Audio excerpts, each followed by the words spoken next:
wrote this half an hour ago, so if I go undertime, overtime, I don't know. This is just gonna happen. Alright. In 7th grade, I took my first trip across the country without my parents. My school had offered a trip to Washington, D.C., and they had welcomed parents to come. I, however, did not. I had had way too much experience with these fun family vacations, with my dad asking random strangers where we were trying to go and us finding out we'd been driving in the wrong direction for the whole hour, or my mom telling me to go to the bathroom every time we stopped the car because this is your last opportunity. We're going to be driving in the mountains for the next 2 hours.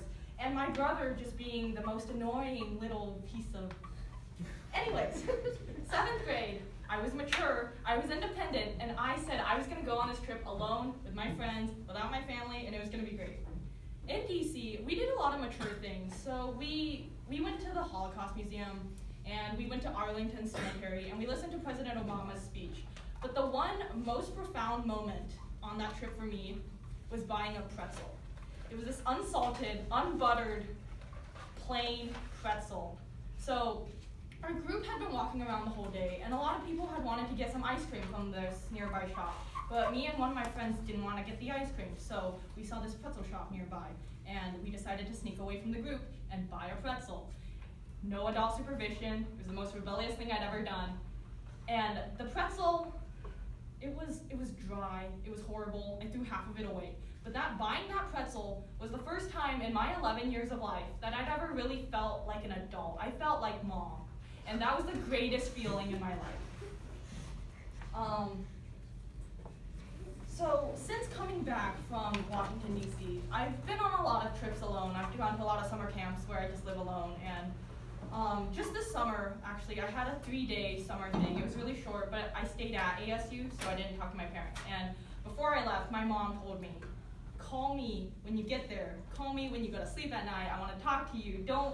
She said, 别像一个断了线的风筝一样, right? And on the first day there, I talked.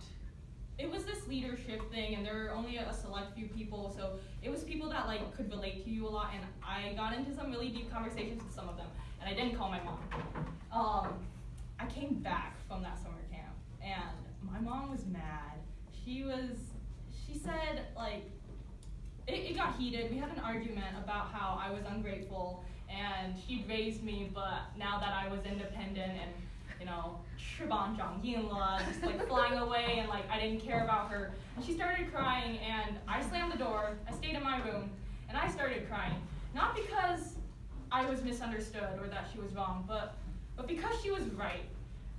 Throughout childhood, parents are always there for us, and we, as kids, take too many things for granted. And at a restaurant, tipping, who wants to calculate that 15%? They do that, and we don't think about it until we've grown up and I'm at a restaurant alone, and I'm like, oh, I have to tip people now.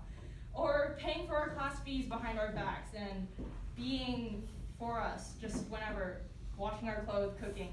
And it makes it so that when we get little twinges of adulthood, like buying a pretzel alone, we romanticize it. It makes us feel big. It makes us feel powerful. And I think parents, they never want to let go of their kids. So kids, we let go of them first. And some of you might be at this age, or some of you might not be here yet, but at some point, you're gonna be too old to cuddle with your parents. You're gonna be too cool to hug your parents when they drop you off at school.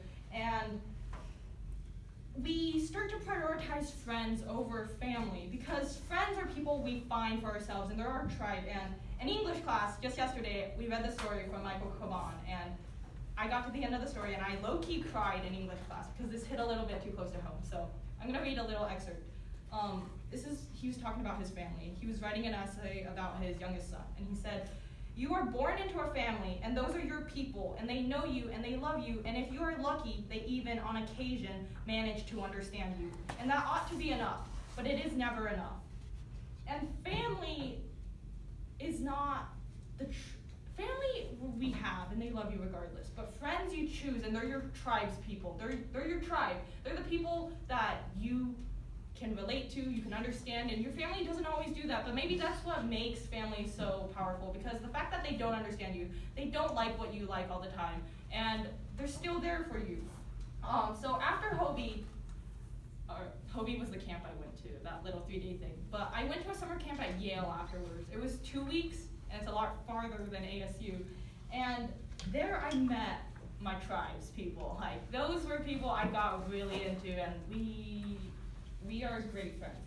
But I called my mom more at Yale than I did when I was at ASU, because it's not that you have this profound like missing of them, like you cry yourself to sleep at night because you're homesick, but it's these moments where you're walking on the street and there's a drunk homeless guy and you really want your dad there, or you're trying to find your next lecture hall and you realize you never set Google Maps up on your phone because you always use your mom's phone for that. And it's these little moments of adulthood that aren't the greatest feeling in the world, and you appreciate your parents being there in the past. So yeah, after high school started, we had less family vacations. There were less of these annoying moments with dad asking random strangers and mom making me go to the bathroom and my brother singing weird things in the car.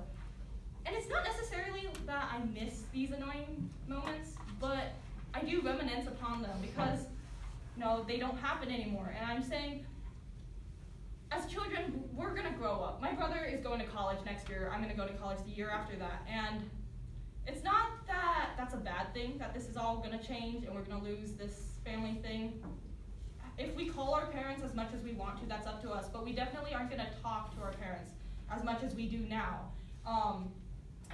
And so it's not a bad thing, but cherish it while it lasts.